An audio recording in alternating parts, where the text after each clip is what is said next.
final briefer is Gili Roman. His family members were kidnapped on October 7th.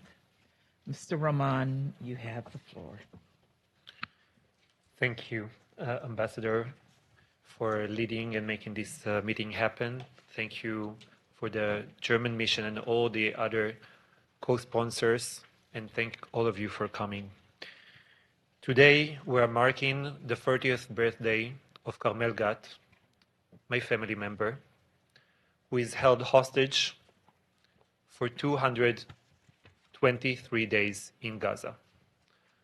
Carmel is a yogist, a therapist, and a peace activist who was brutally abducted from the house of her parents in Kibbutz Be'eri alongside other family members.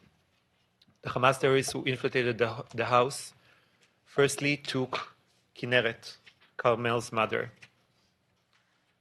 which was murdered alongside other civilians outside of the family home, as we found out by a video Hamas released on social media. After Kinneret, they took Carmel and still holding her as a hostage. And after Carmel, they separately took Alon, Carmel's brother, Yarden, his wife, my sister, and their 3-year-old daughter, Geffen. They shoved them into a vehicle, took the neighbor, Tal Shoham, who is, as you heard, still a hostage as well, put them in the trunk of the car, and started to fastly drive in towards Gaza, just a few kilometers from the kibbutz. Just a few meters before crossing to Gaza, the terrorists noticed an Israeli tank and started to flee the car while instructing the driver to keep on moving with the hostages inside Gaza. At this moment, Yarden and Alon decided they're going to escape. Yarden, who was holding Geffen in her arms, and Alon, who was handcuffed nearby her, jumped off the moving car and started running for their lives. After a few moments, the terrorists noticed them and started to chase them while shooting at them. And when they tried to find a shelter and stopped, Yarden realized that she cannot both keep her daughter and save her daughter's lives. And she had to make a life or death decision and separate from her daughter. She handed Geffen to Alon and told him, run, which he did. He ran really fast and found a ditch where they were hiding for more than 8 hours without food, water, in complete silence with a 3-year-old. Alon reached Kibbutz Be'eri in the morning after walking with Geffen through the whole night in the battlefield. And he called us and said, I'm alive. Geffen is alive and she's with me. I don't know where your sister is. The last thing that he saw is Yarden stopping, putting her hands over her head, trying to shelter her body from the bullets. In that moment, I took the car and went directly to Be'eri, to the battlefield, to search for my sister. I was there for the first week of the war with our troops who risked their life in order to find her. I witnessed with my own eyes what happened in the battlefield and also what happened inside of Kibbutz Be'eri, the horrible massacre. It took days to liberate this kibbutz and the area. Yarden was released after 54 days, and she describes captivity as ripping you out of your humanity, being degraded into a card in a pile of cards of negotiation, being objected and subjected to the will of 3 armed terrorists that was holding her by herself in a family civil home, being directed and controlled every single moment. She was a card, a means towards an end, and they repeatedly told her what the end is. She was there, as they told her, for the global jihad, not for Gaza, not for Israel or Palestine, for a global Muslim empire. And she is part of the first step. We know little about Carmel's situation. We have heard from 2 teenagers that were held with her about harsh, violent, even abusive captivity. But we also learned about her resilience when they told us she taught them yoga and meditation in order to keep their mental health. But since then, we don't know about Carmel's situation. Today, we don't know if she's alive or dead. We hope she is alive, but we don't know. We don't know if she's fed or starving. We hope that she's fed, but we do not know. We don't know if she's molested, abused, or intact. We hope, of course, she's intact, but we honestly don't know. We don't know when Carmel and the other hostages will come back to us. Since the headline of this discussion is psychological impacts of terrorism, I want to share my perspective. And to start with a perspective of a 4-year-old, Geffen, my niece. Geffen is among the youngest survivors of October 7th. She was kidnapped, rescued by the bravery of her parents. She waited for months for the release of her mother. She's still waiting for the release of her aunt. And her mother-in-law and her grandmother was murdered outside of the house. I sat for a conversation with Geffen on a balcony a few months ago. And she told me, Gili, I'm missing my grandmothers. My mother has died also about a year ago, and Geffen lost 2 of her grandmothers in less than a year. And she told me, you know, I understand why grandmother Orly died, my mom. She was severely ill, and we visited her at the hospital. Everybody tried to help her, but she was too sick. So I understand. But I do not understand why grandmother Kinneret died. It just doesn't make sense. Geffen has to make a new realization of the world. She has to make sense of what is going on. And if you ever met a young child, you probably know that they're extremely adaptive people. And what Geffen is doing, she normalizes everything that happens. So if you see her play, you will see that sometimes the play is moving to a new apartment, and sometimes the play is hiding beneath the bed because the bad guys are coming to take you. Sometimes the dolls are making breakfast, and sometimes the dolls are searching for mom who is missing. For Geffen, life are sometimes people are missing and you're waiting for them to come back. Sometimes they do, sometimes they don't. Sometimes people are being murdered, taken outside of their house. And I think that we need to stop and ask ourselves, who has a better perception of our current reality? We, the grown-ups, who see these scenarios as extremely abnormal, or a 4-year-old survivor who normalizes them?